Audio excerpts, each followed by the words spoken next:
Wanabiashara wote. Nimesema wanabiashara wote. Sijui kama mnanisikia vizuri, juu mnajifanyia ni kama mnisikii. Ni moshene niko nayo, ni kelele niko nayo, na wajua magasia nyinyi. Hiyo madharau mko nayo, mtaacha. Mjue vile utakanisha na nyinyi hii town. Inawezekanaje mtu ametoka mashamba, ameparara, hata sura ionekani vizuri, amekuja kutafuta kazi town. Amekupata wewe boss, ukiwa umeketi pale. Amekuuliza kama uko na kazi, unamwambia kazi ipo. Tenda kazi simple sana, vile mnajisemeshaga simple sana. Kazi yako ni kusimama kwa mlango na kuita customer na kuwakaribisha. Na juu ametoka mashamba, anadhani ni kazi rahisi. Nimekwambia bro, utakauka mdomo kutoka asubuhi hadi jioni. Alafu tena upatiwe kengere. Unaweza dhania ni shule. Unapiga kutoka 6 hadi saa 2 usiku.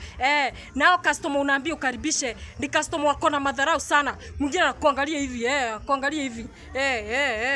Mwingine unasikia anakuambia, si leo, ni kesho, nitakuja. Kesho ambayo hata haifikangi. Mwingine anakuambia nimesikia. Mwingine anapata hiyo nafasi ya kuja kubagain. Vitu kama hizo. Nao madem, ukionekana uko na kasura kazuri sana, unaambia uvae vizuri. Uvae nguo fupi fupi. Kazi yako ni ku-attract customer. Kazi yako ni ku-attract. So, una-attract wanaume. Wakiingia, wanakugonga dina. Wanakushikashika. Na kuna vile utafanya. Kazi yako uliambiwa ni ku-attract.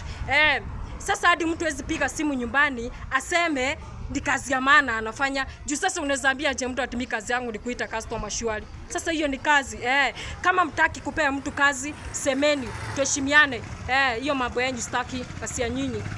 Kaa kuguruka.